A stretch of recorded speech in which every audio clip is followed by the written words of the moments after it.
Can you hear me okay? I tend to talk too loudly, so I'm going to try to gauge this in real time. Yes, I am going to talk about the Banner Saga, but I'm basically going to use it as a sort of stand-in to discuss this sort of subtitle. They should probably be reversed. Own Your Choices. Out of curiosity, who here was at the Game Sound Con? Okay, good. Most of you were not. That's what I was hoping. Because I'm going to dovetail a little bit with comments that I made there at that. Of course, I guess I should say who was at my talk at Game Sound Con, because those don't necessarily correlate. The fundamental takeaway then, as today, was all about owning your choices. So much of what we do as composers is about making decisions. I'm a big fan of the notion that basically all technique, musically, whether you're talking compositionally or production or anything like that, that's all very learnable. And so the thing that separates me from you and you from each other and everybody, and not in a better or worse sort of way, but just what literally makes us not the same person, are the choices that we make. And generally speaking, I don't know if you want to call it the system or just kind of the environment, the competition, whatever it is, makes it sort of daunting and scary to actually make those choices. So that is, I think, my assessment of what it is that we actually do.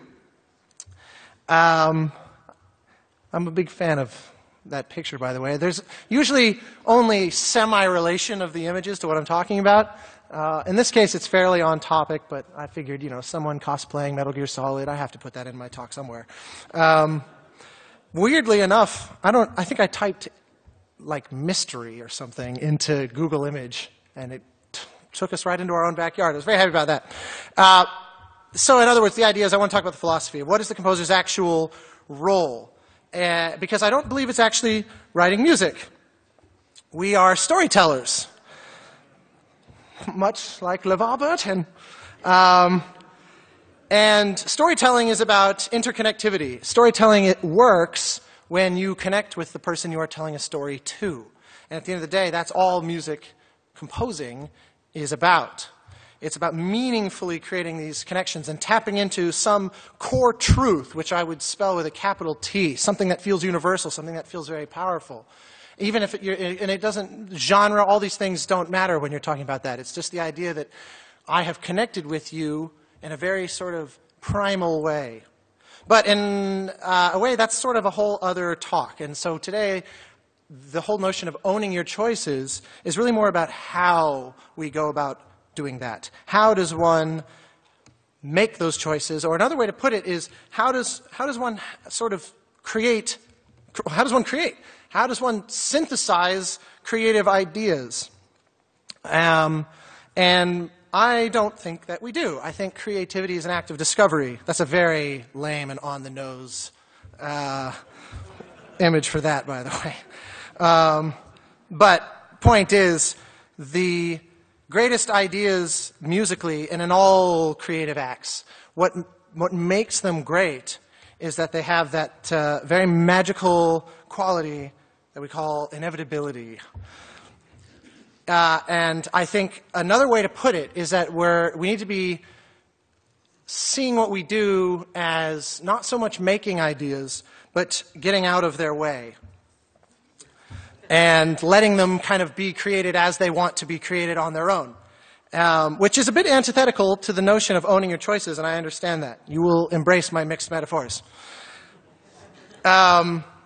But the idea is, if you are getting out of its way, it's because what's happening is embracing archetypes we all know and understand. It's about understanding basic psychology and understanding what the listener's takeaway is going to be. What aspects of the music are they actually going to latch onto? And I think that the way that we do that is simple, and this was kind of my big point at the Game Sound Con talk, was to say that creative courage is basically the only thing that separates people from presuming technique to be a level playing field, that if you feel like you have less technique, say in orchestration, that's very improvable, that's learnable. So assuming all people are equal on the front of technique, what often ends up being the separating point between those who are the most successful and those aren't is the act of creative courage. And that's what owning your ideas is all about, is actually finding something, and no matter how weird and novel it might seem, owning it and fully committing to it. A way that I like to think of it is that every decision we make, especially when it comes to composing, but every decision we make, period, whether I sit here and I keep fiddling with this, deciding at what point I'm actually going to drink some of it, that is no different than a compositional decision, in that every decision we make separates reality in that moment from all others based on other decisions we might have made. So if I decide to just randomly walk off the stage and leave, and everyone sits here in silence saying, like, what kind of weird performance art did we just come here to, and do we get our money back? I would have separated my reality and all of yours into a slightly different one than if I actually give my talk.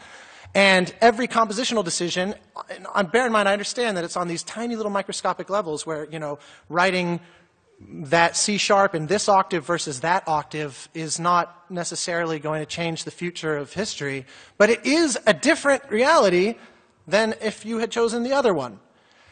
And the people that I think run into trouble and whose music ends up being creatively somehow never quite there are the ones that are so paralyzed with fear by having to commit to that choice that they try to straddle multiple realities. And it ends up being basically bland and generic, and it has no commitment, has no creative courage. And I understand that if you take this idea down the rabbit hole, it becomes very terrifying very quickly.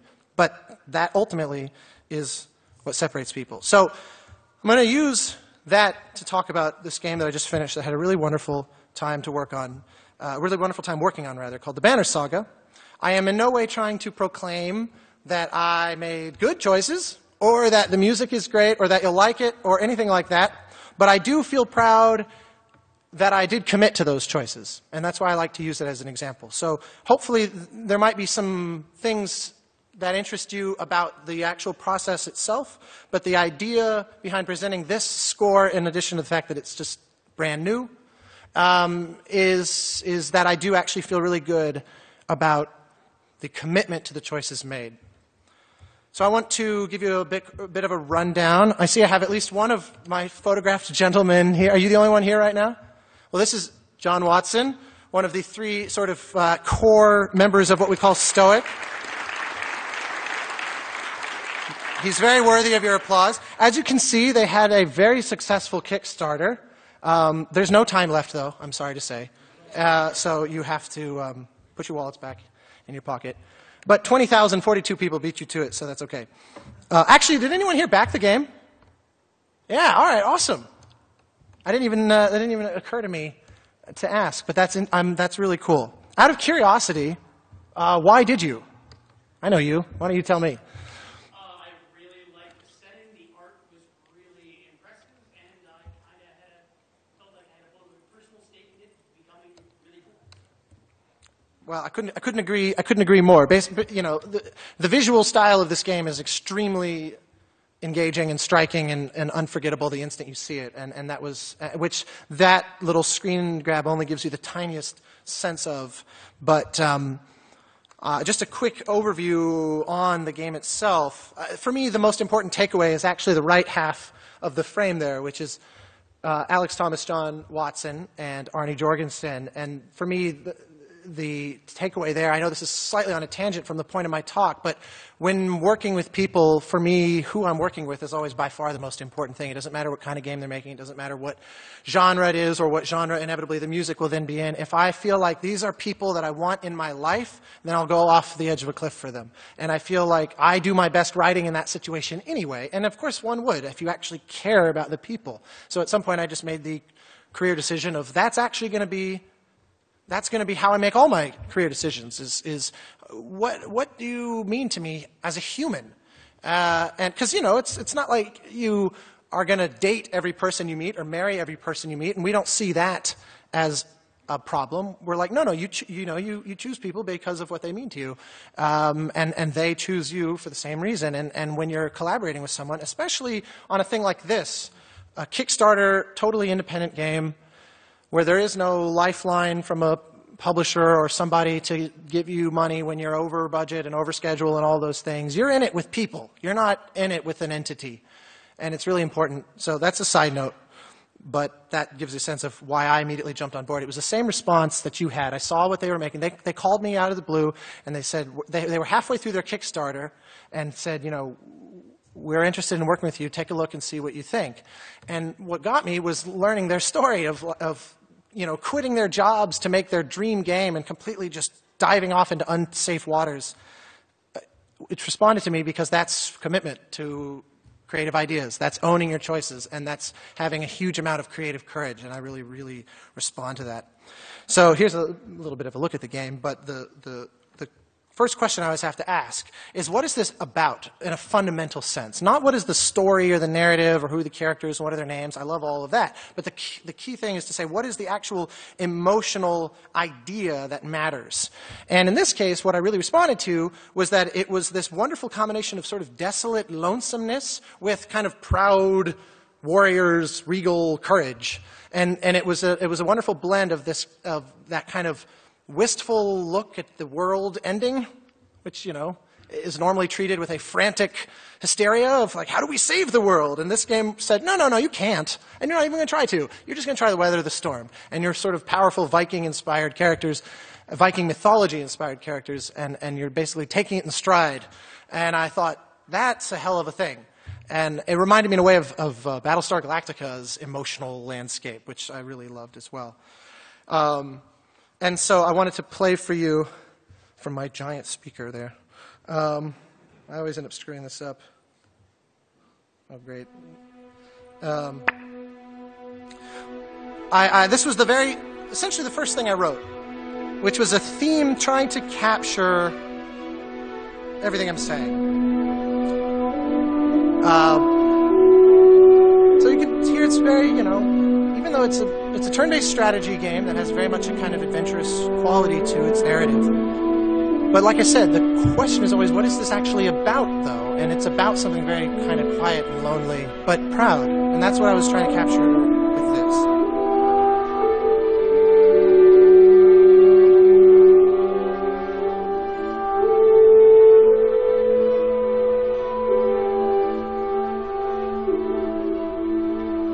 See, it's nothing crazy. So this was like I said, this was one of the very, very first things that I wrote in the immediate aftermath of their Kickstarter ending. The next thing, of course, before figuring out, you know, this is all just me laying the groundwork before I start making these choices that I'm then going to have to really firmly commit to. The next thing, of course, to think about, a big way, it's a game. What are the game's mechanics? How do you actually play the game? And not in a sense of what does the genre imply. For example, this is a turn-based strategy game, and they're very deliberately kind of paying homage or drawing inspiration to games like Final Fantasy Tactics. But to me, looking at things like that is not really about musical inspiration. It's about knowing what the interaction is like with the game itself, which is something that for those of us, those of you, I like of us better, who work in film as well, that's a question that never comes up because you have basically one way to interact with a film, which is to sit and watch it happen. And, you know, sometimes you're in a theater and you're really engaged with it, and sometimes you're like doing dishes and kind of occasionally looking over your shoulder, and then like the toilet paper commercial comes on, and you know, that's when you like go get your drink or whatever. And it's like, but bottom line is the fundamental relationship is the same. With games, the way in which you interact with it varies tremendously from one game to the next, and that's obviously what mechanics are all about. Knowing that, because it informs the emotional experience that you're going to have, is really important to me. So this game has a few different kind of modes within it, but the big kind of cornerstone of it is this turn-based strategy, which you can see is very much kind of almost like a chessboard, you know, superimposed onto these gorgeous paintings, basically. And all using traditional 2D animation and you know, the art. It's a shame Arnie's not here, because it would be awesome to make him listen to me gushing about what he did with this game, because it's really amazing.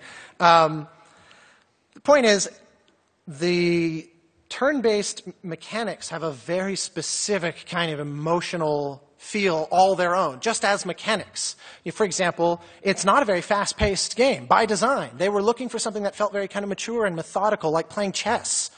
And so to me, that said a lot. And if I had just looked at the mechanics in a sense of what the genre means, XCOM is also a turn-based strategy game. But that's the exact opposite way I would describe XCOM. XCOM is all about trying to make you feel like, my personal opinion on the newest, XCOM was that it was almost trying to be turn-based while pretending it wasn't, because it was so energetic.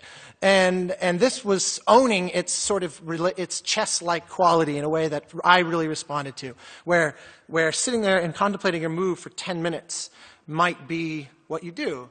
And as it turns out, it's a son of a bitch to figure out how to score this. Especially when games like XCOM are the big comparisons happening at the moment, which is like, if you do this, you'll just like vaporize because there's so much sound and energy coming out of you, out of the speakers and whatever. So, understanding, first, what's the core underlying idea emotionally in terms of what's this game actually trying to achieve in a narrative sense or an emotional sense, and then how is it going about pursuing those? So I have a video, hopefully that's muted. Yeah.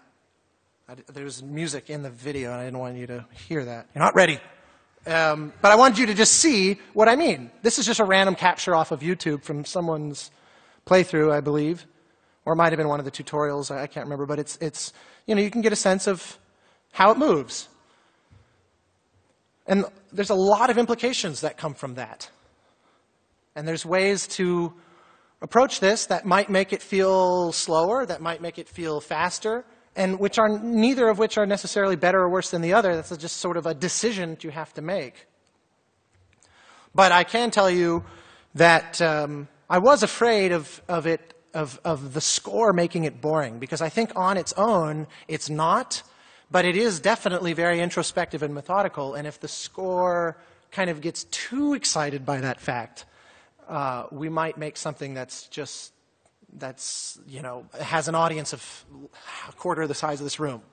So that's where, again, me as an investment in the developers of the game, I care about them as people, which means that I don't just want to write music that I think works, but I want to make sure that I do my part to contribute to their game doing well. I don't want to screw them as like family men and parents and humans. And so doing justice to the game stems from just a belief in investing in them personally. And, that ends up weighing in. So the other challenge, by the way, that you can probably guess just from looking at this, and this is a very simple battle to excerpt from, is that they could be like 5 minutes long or they can be an hour long. And that can be tricky. So here's kind of a crash course in the evolution that the music went through. This was the first thing I wrote, which is the worst thing ever. I didn't realize it was the worst thing ever at the time, of course. Let's see, this might be a touch loud. That's my warning to my friends in the back on the console.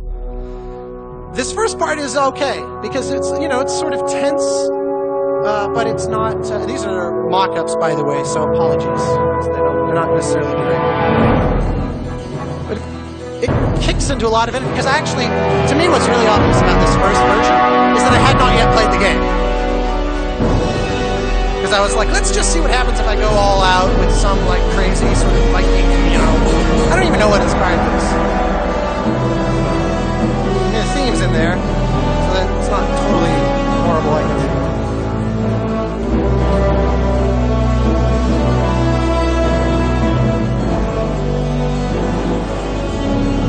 Funny enough, slow-paced, turn-based strategy, this really doesn't work because it reminds you how slow everything's moving. But strangely enough, when you put this on the loading screen when nothing's happening, it works great because everyone's super excited to like launch into their slow-paced battle.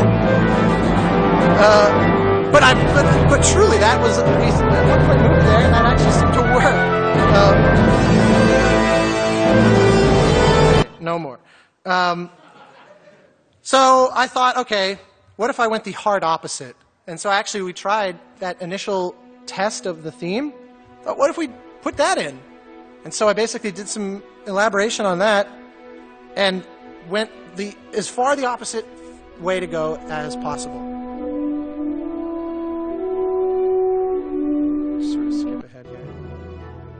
You can see it's just sort of generally orchestral, which is another question I'll get to in a little bit, but sort of deciding what your instrumentation and that should be. But I just started presuming something kind of vaguely orchestral, but I think it's a false assumption that we should just default to that, which we often do.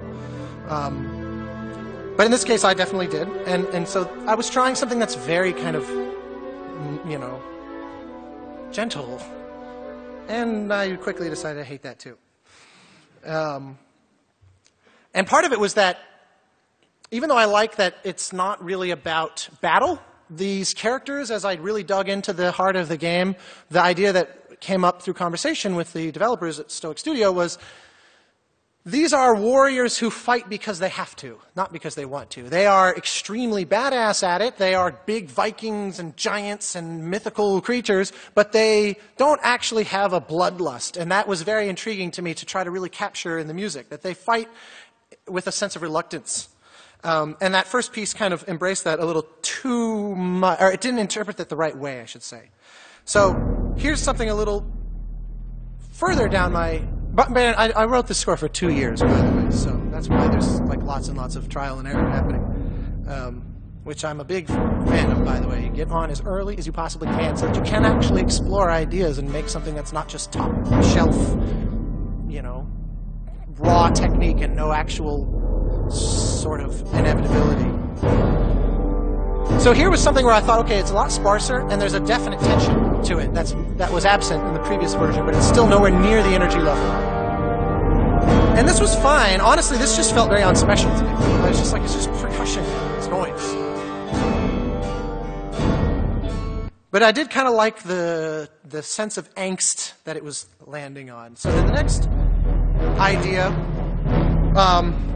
I was exploring the game, the actual sort of moment-by-moment mechanics within a battle, and there's a moment at the end when either you or your opponent has one guy left, and it launches what they call pillage mode, and it's kind of like bells and whistles go off in a Vegas casino that's like, it's almost over! And so I, as an experiment, tried some music that would kick in for that moment only, which was this. And it had kind of a lumbering quality to it. And that instantly seemed to feel pretty close. And there was a big takeaway that I got from this also, where I thought, you know, this gameplay actually can support more energy, more activity. But I realized, and I don't like to be overly sort of musically technical in situations like this, but there's a very low harmonic density. I said if I kind of hold in one place harmonically, I can actually build up a lot of activity, and it doesn't feel distracting and annoying and horrible the way that first piece did, which was zooming all over the place. You know, where we're sitting, you know, like low temp beats, almost like a pedal, seemed to suddenly let me widen my sense of energy. So then I tried to apply that back to, because remember, this was written specifically for the end of maybe an hour-long match. And so I thought, what if I take that same mentality and apply it to earlier moments? And so this was what I came up with after that, which is, there's movement, but you can hear it's very kind of musically stable. And that seemed to be the sweet spot, which I would never have tried this first. And this is super quiet for some reason. It's so tiny on my screen, I can't aim accurately. But you get the idea. Very slow progressions.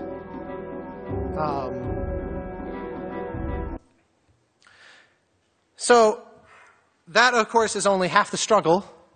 How it's actually going to be implemented is a really big part of it. And that, in this case, it was much trickier because I didn't just want to like make a 5-minute piece that loops or something like that, because it's too easy, and it also misses the point of, it misses the opportunity to tell a story within the game, within an individual match, where especially if you're playing online against somebody else, there's a really direct attempt being made to outwit and defeat the other person, and to just have some piece that sort of loops through that is missing the opportunity to sculpt the emotional experience that you, the player, are going through, which is true of all games.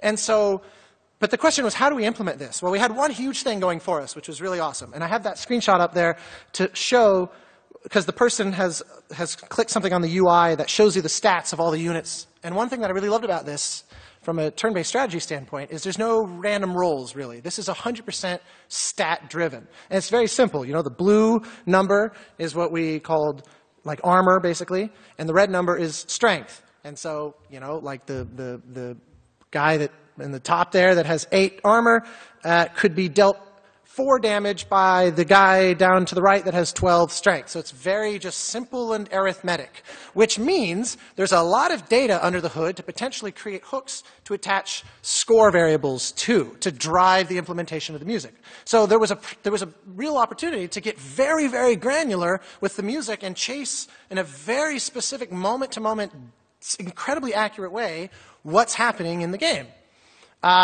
So we created a sort of formula for a thing we called vitality, which is basically just weighting the individual stats. There's also a third number you can see in the little star above their 2 main ones that we call willpower.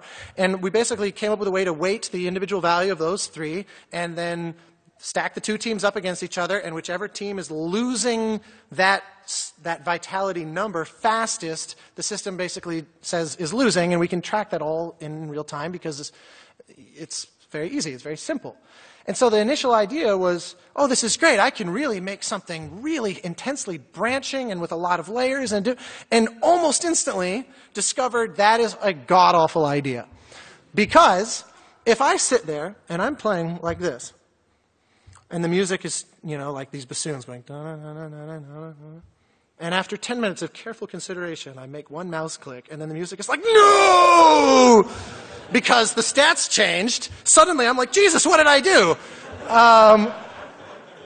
And so on mechanics of this nature, something that synchronous was actually hugely distracting, which is interesting because I'm always exploring ways to how to make the music more adaptive. And here, that actually was a big problem. So this is essentially what we ended up with, where this is just, you know, a sort of a DP screen grab, but this is conceptually the way it works, is that we have sort of sections based the system is essentially listening for a % drop in that vitality amount, and as soon as you hit it, it allows, whenever the loop reaches its end, to then proceed to the next one. So I basically write like a 10-minute or 12-minute piece, more or less, and then accordion it into individual sections, and the way it's implemented means that if I, you know, attack my opponent and therefore have done the damage necessary to kind of take it to the next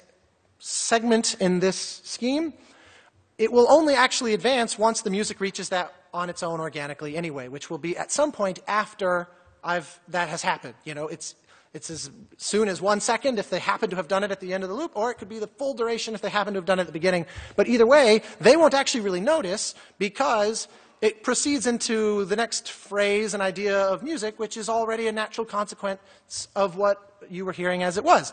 And so that the emotional arc of all of these in total is actually very gradual. So you don't really feel these stark changes, but it's able to track. And then you can see it splits, so that you have kind of the winning. If your team is losing that vitality amount less quickly than the other, then you are winning. And so it takes you on like the upper path, and it takes you onto the lower path if you're losing. And then occasionally, if it's really a long game, you know, we put caps on the number of loops so that the music just, like you can see, there's a little insert ending that I have a couple examples of in there, where it might just end and then wait to come back, so that there's just kind of a nice rhythm, and it just feels very organic to the gameplay. So all of this doesn't address what's the palette. What should it actually sound like? What choices do I make in terms of instrumentation and orchestration? And like I said at the beginning, I kind of hinted at this qualm because I think assuming it should be orchestral is actually bad. That's, you know, if we do that, everything will sound the same. And so I had kind of started that way I was playing around with some electronics. I was really excited about this particular kind of distortion, and every time I put it in, all the guys on the other end would say, I think our speaker is broken. And then they realized, no, that's just a sound he's using, and I got a very polite, yeah, don't ever use that again. But otherwise, it was fairly orchestral. I did notice that I was not really using the strings much, though. And that was interesting to me. Especially, I think that might have been just reactionary to having just come off Journey, which is like string bonanza. And so I thought, I just happened to notice that it was very centered around the brass. So then the thought occurred to me, what if I just committed to that? I've never done that before. And I remembered an experience that I had at Carnegie Hall about 10 years ago. On the left is Jerry Junkin, who's basically the most famous wind ensemble conductor in the world, and he's the best. And he commissioned a piece that when I heard the premiere of at Carnegie Hall, it completely changed my life, which was John Corigliano's Third Symphony called Circus Maximus, which sounds like this. And this is a loud motherfucker for you on the console. And the final note of this piece, as demonstrated by this photo of a performance of it, is a percussionist firing a shotgun. It's a fully surround piece, like what you're hearing right now is 16 trumpets in a circle around the audience. And then percussion back behind you. And it was the largest wind ensemble commission in history at the time. It may still be. And they're like up on these balconies just doing these alien torch sort of fanfares. None of the band on stage is playing yet.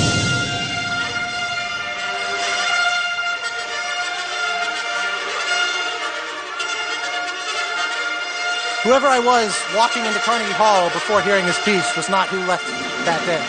I've never been hit. It was like a sledgehammer to the face, this piece. It's 40 minutes long. Here's the full band. Yeah, I decided not to spend the rest of my talk just letting it play out. But it's worth seeking out. And so I thought, what if I did a wind ensemble score? And then my brain went to the next sort of ludicrous conclusion of, what if I called this guy and got his wind ensemble to play it? And amazingly, when I just cold called him out of the blue, he said, that sounds super cool, let's totally do this. It helped, by the way, that this game was being developed in Austin, Texas, and he happened to live there. And so there was a sort of hometown pride thing, I think, that played into that as well. So even after arriving and saying, okay, I'm just going to commit to wind ensemble, I've never done that before, especially coming off of such a strong sort of string music-based background, that was a little bit daunting. And so, but there was also something missing inherently from that, because as you can see here, at the core of this game, as well as everything else I've said, is a father-daughter story. And I needed something very intimate, something with a lot of heart, a lot of soul to capture this notion of a father-daughter story you can really see it beautifully in just this one image, that there's a big story happening, but there's kind of an intimate gateway to it. And that was important to figure out, how do I tap into that? I have no idea why this shows up that way, but isn't that super awesome? That's super strange. Around the time that I was grappling with this showed up on YouTube. Hey. This showed up on YouTube.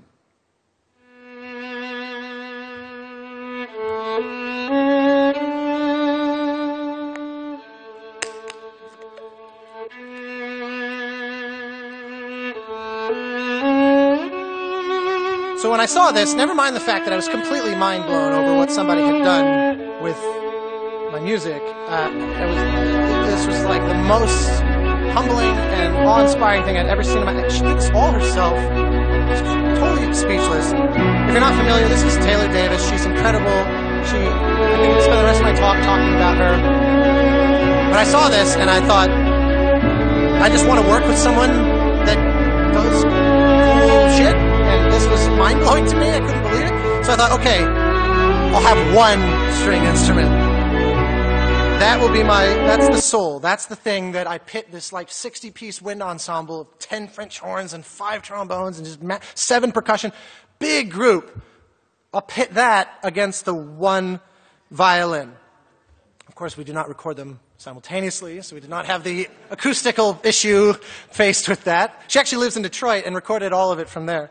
But it gave me something to help really separate all of this apart. And so you can hear a couple of different ways that manifests in the score.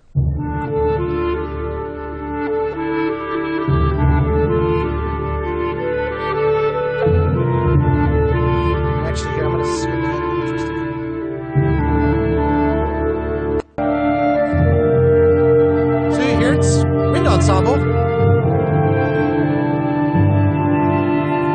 I also wanted her to play with how her violin sounded. I said, you probably have a nice one that you've invested all this money in, but you probably also had one you played as a kid that's like a crappy practice one. I want that one. I want one that sounds rustic and worn in. And I also want you to give the tuning pegs just a little bit of a tweak before you play it. And so I ended up with something very kind of rustic and naturalistic sounding.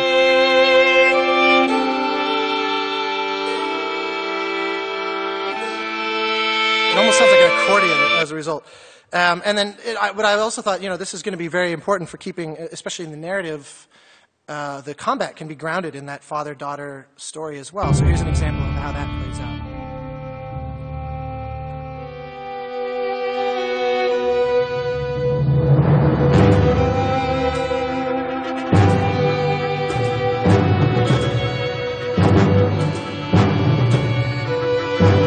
So it has a peculiar effect of making a big group sort of intimate. And to me, it seemed like, it felt like sort of combat with purpose in a way, in a strange way. I hope at least. That's how it felt to me.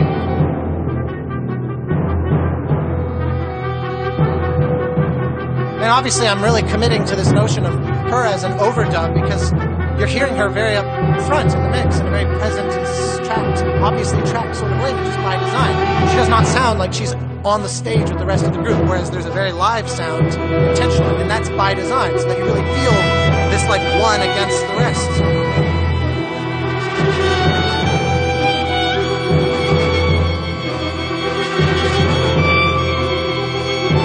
That gives you a taste of that. So, on this last slide, you'll notice there's a whole shitload of crazy-looking dudes.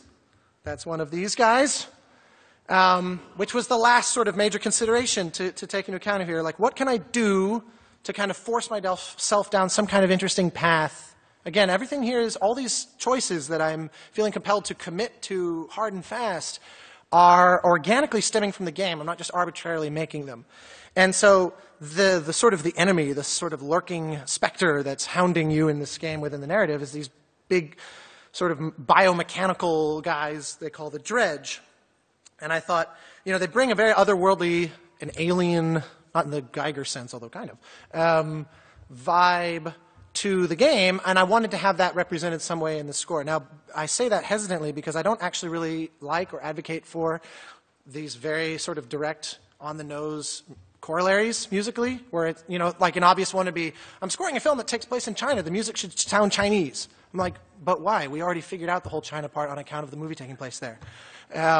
So what does that actually do? Like, if there's something inherently, emotionally about Chinese music that is going to bring that thing that you need, that's great. But then that also means you could be doing a romantic comedy, and that's the perfect thing for there. And that's the way I tend to think, is to say, okay, there is an otherworldly vibe. Can I help bring it in the music in a way that actually feels complementary and isn't just layering redundancy? And so I started to think about that, and that led me to a couple of friends of mine, Randon Graves, a composer, and Viking Jesus. And Randon, in addition to being a great composer, he's a really talented and acclaimed didgeridooist. Didgeridist. And Viking Jesus is, he does like metal video game covers. And I met him on a video games live performance. And so I thought, didgeridoo seems somehow perfect. And this is where my intellectual justifications for things just completely vanishes. And I'm like, I don't know, I just think it needs it. And also, not so much metal guitar, but prepared electric guitar. And I thought he would particularly enjoy that, because one of the ideas I had was, I said, do you own a guitar that you never use? And he said, well, no, not really. And I said, do you have a friend who would? And he said, I could get a hold of one, but why? And he said, I'd really love to sample the sound of it being sawed in half. Like an electric guitar that's mic'd and ready to go, and you're recording the amps takeaway from that experience. It's like putting your ear to the window as you listen to someone be murdered. It's like, I don't want the sound of what's going on in the room. I want to hear what it sounds like on the outside of the room. And he was like, sure. And so here's what kind of all that added together sort of sounds like.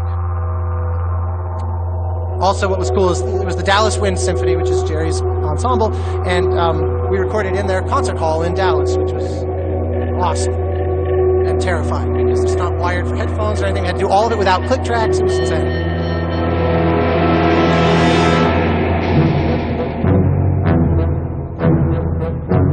But you see, they seem to kind of blend together, and I'm able to create kind of foreground and background elements in a way that adds something that's organic but sort of alien to the wind ensemble. And now you can hear the actual produced live version of my chattering bassoons. So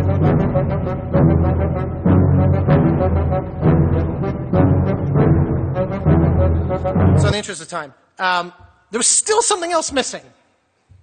And a big component of the Kickstarter campaign had been these things they call the Godstones, and which is a brilliant move on Stoic's part, where basically, as a way to offer a very cool tier to really high-paying backers, they said, throughout the game, your caravan is going to go wandering by these giant sort of almost like gravestones to the now dead gods. That's part of the kind of mythology of the game, is that this sort of polytheistic world, sort of like ancient Greece, or obviously like sort of the Viking lore, the gods had all killed themselves in this giant sort of war, and everyone left on Earth survived and basically were left alone and realized, oh, life, I guess, just goes on. So there's these... So that kind of forms the emotional framework of like, we're all that there is. There's no one coming for us. There is no one going to help us, because they're facing this new sort of doomsday scenario, and there is no sort of higher power to whom to turn, which is very important for the emotion of the game. And so they said, we want to have reminders, though, that that is the case by putting these tributes. And so they said, if you give us whatever it was, like $1,000, send us your photo, and we'll make you a Godstone. And you can name it, and you can come up with its backstory, and we'll fit it. We'll make it work. And it was brilliant, and who would have guessed that there were all these like bearded people who have a lot of money, and because they all these Vikings came out of nowhere, basically. And so the game has almost no like spoken dialogue in it. It has very interstitial VO, and I always felt like there needs to be something special and unique that happens. That's proximate to these. And so I pitched this idea. I said, what if your caravan kind of bursts into song, and there's almost like musical tributes, almost like source music threaded into the game's score? What if we tried something like that? So that led me to start thinking about, well, I need singers. Shortly before the game's Kickstarter, this video. Now, please tell me all of you who've seen this. Everyone has seen this? Raise your hand regardless of anything. What the hell's wrong with you? No one does anything.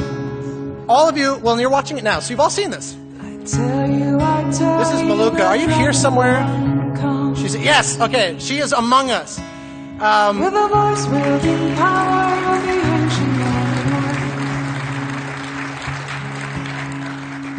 So this is obviously Skyrim done in a way that's just staggeringly beautiful. And this showed up on YouTube a few months before the Kickstarter, and people were talking about it on the comments, and I went and watched it, and I was like, oh my god, I have no idea how I'm going to incorporate vocals, but I clearly have to. And part of the motivation behind reaching out to someone who had put something on YouTube was that the whole game was born through the online world, and I like the idea of kind of committing to that as well. Is the idea that people who have earned their livelihood and built their reputations as musicians on the internet would participate in a game that was also launched from the internet, and that to me just felt like a sort of spiritual alignment that I really liked. And so, as soon as this notion of what if I wrote sort of folk songs for these Godstones. And I got these amazing singers who I didn't know them, I just knew their YouTube videos. So Maluka was the first, and then shortly thereafter I met this fine fellow.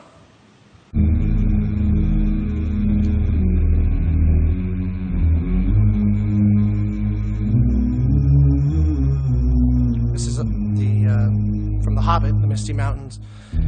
And this is Peter Hollins is his name. And he likewise, he puts, like Taylor and these others, he puts content on YouTube as his livelihood. And he's phenomenal singer, incredible vocal producer. And so I basically reached out to him and said, I need like manly vocals. And also there was another singer who I don't have video of, unfortunately, named Johan Sigurdsson, who did the VO for the game. And he just sounds like a Viking. And so I called them and I said, please tell me he's not actually a singer, because I want like a Viking singer. I don't want this guy that's going to try to sing. I got that covered in a way that's very authentic, as you can see. There's 5 of Peter. So spoil of riches. So I had basically a trio of singers, and we add it all up. Here's kind of the aesthetic for that. This is Johan.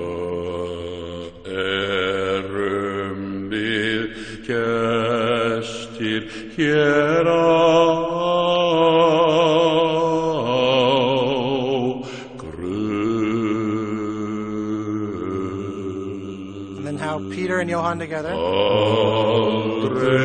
Singing in Icelandic, by the way. My apologies once again to Maluka. Johan speaks Icelandic. Peter and Maluka not so much. And it is a bizarre... Does anyone here speak Icelandic? That's what I thought. It is mind-blowingly complicated from a syllabic standpoint. You didn't realize that your tongue could make these moves. So then here's all 3 of them, plus the violin as well.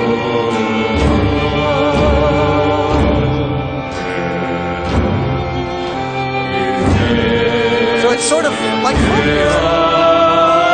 It's an invented folk music, but it's very much informed by that general aesthetic.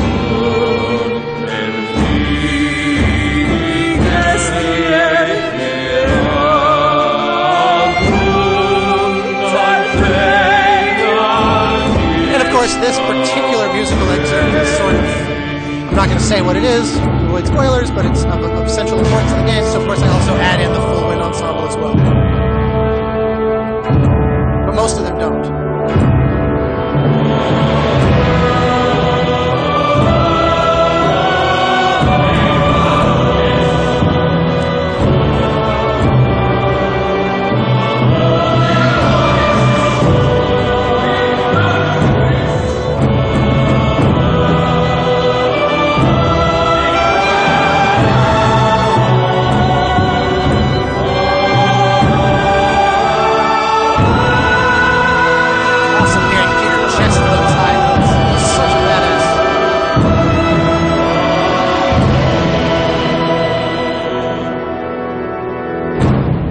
Inadvertently referred to as the Lion King part. So by the time I got to the end of this, and I started playing it for people, they were like, wow, this music is really weird. And this doesn't really sound like what we were expecting. And I didn't even really notice. It had been almost 2 years of work of just sort of finding things and seeing what felt right. And by the time I end, I just realized I had been sort of committing to all these choices along the way, and in the aggregate, 1 million of these kind of odd choices, but what firmly believed in, culminated in something that was that seems to be a bit different. And again, I make no claims of if it's good music or anything like that. That's not up to me to decide. That's up to you guys and to whomever else. But I did feel confident that I did not waffle on these decisions as we went. Which is just, again, the reminder of how we actually go about doing this. This is, in my GameSoundCon talk, I mentioned a guy who The Economist referred to as the feasting vicar in a wonderful obituary I read. His name is Robert Capon, and he was a sort of minister slash food critic. And he wrote very eloquently about food as sort of like a way of life. And it was very tied into his Christian beliefs, and he was incredible. I never heard of this guy, and then I just read his obituary, and I found him to be a wealth of inspiration for how to be a composer with integrity, because he basically said perfection should never be your goal, because it's not even possible. There's no point in trying. So the whole idea is to basically just commit to the choices that you make. Believe in them fully and know that some are going to fail. Some are going to fail spectacularly. But if you're going to fail like the Hindenburg. Don't fail in some way that doesn't even matter. And this was what he fully believed. So much so that he would intentionally eat and make things that he knew were terrible, because he wanted to experience something that tastes truly shitty. And then when he makes something that's really special, suddenly he really appreciates that all the more. And I thought that was really actually quite beautiful. And so it can be summarized. There's a Samuel Beckett quote from Worst Word Ho where he says, "Ever tried, ever failed, no matter, fail again, and fail better." Because you have to remember, we are our choices. That is what makes us one composer versus another composer. If you see this as sort of your first instinct is that very first box or whatever, I guess it's a diamond with the way I've oriented this, on the left, every single person in this room and every other composer ever in history can think of that. Which means that if we all start there and we stop there, the art dies immediately. And it's all of our collective faults. Not to mention the fact that it's extremely hard to have a career where everyone is the same. You know, at that point, one entrepreneurial person says, oh, well, what if I just make a music library and then everyone can just buy that because it doesn't matter who you hire anymore. And that person, who we'll refer to as HZ, can profit enormously. And I say it with love. No, actually, but there is truth to that. If you create something that becomes so de facto norm and then everyone does the same, then whoever basically figures out the best way to package it is going to do the best. It's not about the music anymore. Which means the only way to penetrate to the right side is to just make a series of choices from which there's no coming back. And some of them are going to work better than others. But you end up somewhere that's a spot that only you occupy. There's a Steve Martin quote where he says, "Be so good that no one can ignore you."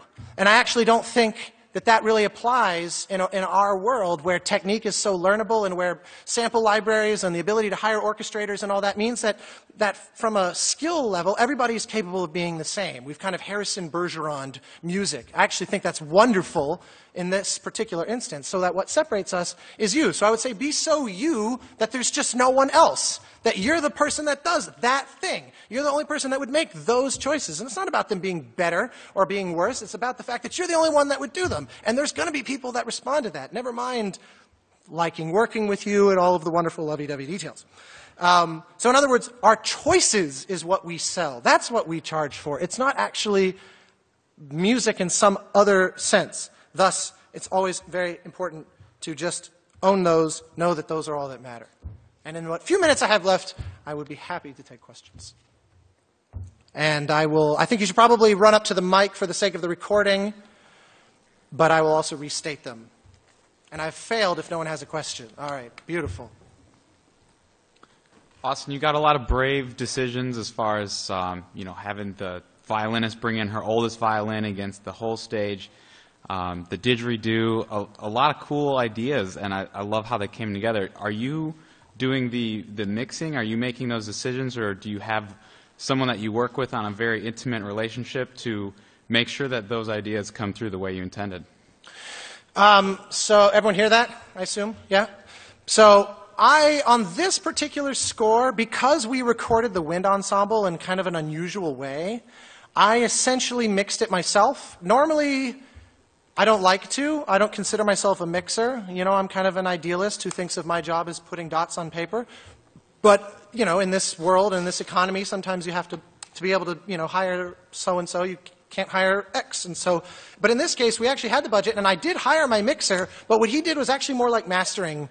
And the biggest reason why was actually not so much the weird combinations of like solo, tracked, shitty violin, played beautifully, and didgeridoo and things like that, but because we hired this mad scientist of a recording engineer named Keith Johnson, who's a Grammy-winning engineer who's worked like 100 times with that wind ensemble, and he's like this maniac who when we record into Pro Tools, we're not getting stems we're not getting basically the feed off of every mic. We're getting these submixes that he makes that we can't open up. He has this weird custom box that looks like something from the Apollo program that he made. And he's sitting there. We were recording, he sets all the levels. He won't let anyone touch his gear. So setup takes like 2 days because he's like 85 years old and putting up all the mic trees himself and won't let anyone touch his stuff. And so he sets it all up. He And he has this literally, like, there's no faders, it's literally like knobs, and it's the size, you could put it on this podium. And I'm looking at that, I'm like, you have like 50 mics going into this thing. And he's got pre's and these, he records everything at like 192K. He does these really high resolution digital recordings. And like I said, he's a Grammy winner for surround sound mixes. And so, but it's funny because they said, normally rule of thumb is you set your levels, you fool around with things, and then you set it, and you only change things as problems arise or as you try to achieve a certain kind of effect. And I'm watching him, and every single take, he's doing this, not like moving all of his things around. And they warned me ahead of time. They said, you're going to have a heart attack when you see him working because you're thinking, because we don't have stems. We don't have the individual mics in Pro Tools. So they said, you're going to freak out. But what it is, he has a photographic memory and has memorized the conductor's score, and he's changing balances like one bar before they're about to happen. And I was like, that's bullshit. And then we record it, and sure enough, like because like Jerry's conducting, and I'm sitting there in the booth, and I look and I see there's like a giant thing about to come, and I watch him like reach over and make an adjustment, and then bam in the orchestra, and I was like, my God. So for that reason, because there was still 6 months of work on my end after the recordings of the big orchestra, and I was still writing a lot of those folk songs and things like that. There was still a lot of implementation that had to be done, so I needed to be able to work on those mixes immediately. And so I basically, we had 4 stereo mixes that were basically like 4 subjective perspectives of the orchestra that he created as submixes. So it's not really a traditional mix. So I basically had to do it myself, which was fun. But you're talk about owning your choices. There's no backing out of that. Yeah. Great presentation, by the way. Thank you. Fun. I hope it's helpful. I hope so too. I think so. Oh, I'm glad you hope so. That is in no way comforting to me, but thank you. A lot of notes. So when scoring games as opposed to films, do you still try to approach creating an overarching structure, or do you think it's different? Got it up. No, absolutely. In fact, I think it's even more important in games because the natural structure of games tends to splinter apart the music so much that it's very easy for each cue to kind of be its almost individual little musical universe. And I feel that that's not, if you're familiar with Journey, Journey is like kind of manic, depressive, obsessive about this idea of a single structure. But truthfully, everything I do is, I tend to have, one theme that is written to carefully be able to map the trajectory of the whole game, which means that I can't really start writing until I know what all the main story beats are going to be, what all the main, and bear in mind I'm talking about narrative games, although non-narrative games this would potentially apply to as well if there's any kind of sense of like difficulty, like even like Tetris, for example. But anyway, yes, overall sense of structure, hugely important. And hopefully, if you play the game, you can feel that, you can sense that, just in an intuitive sense that the tension is rising, that the overall sense of stakes and scope are increasing in tandem with the game itself. And the way you do that is by controlling your parameters, is by saying, what am I choosing not to use now that I'll then use later as a way to add more oomph, And so, definitely. Thank you. Thank you.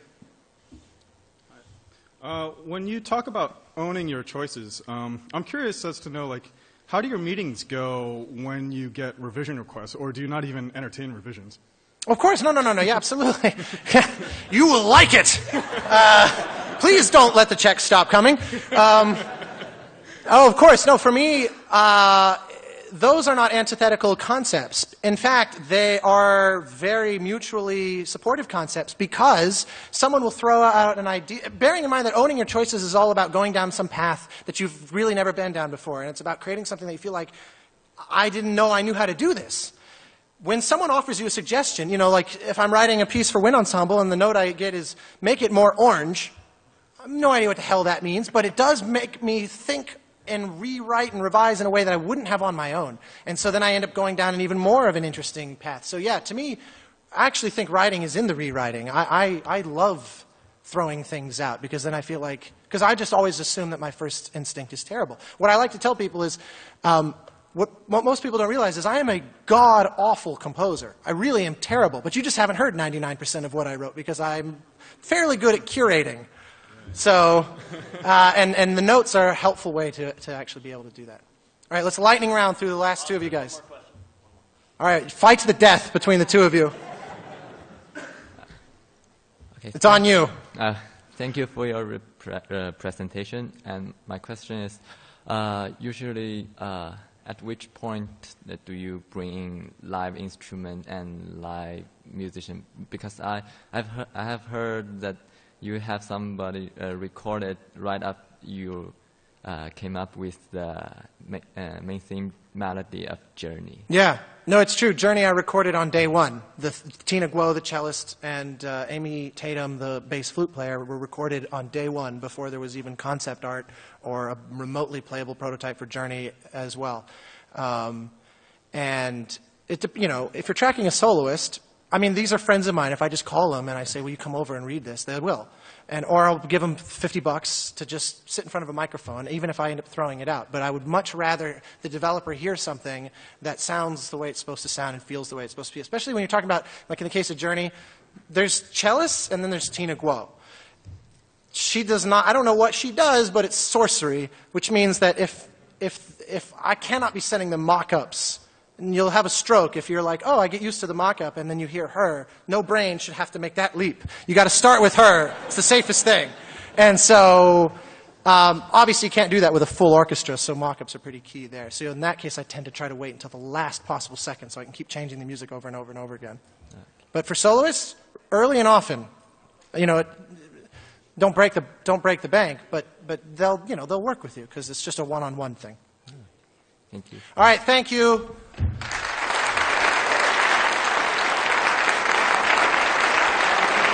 Nice work, man. Nice work. It's all yours. Cheers. Good one.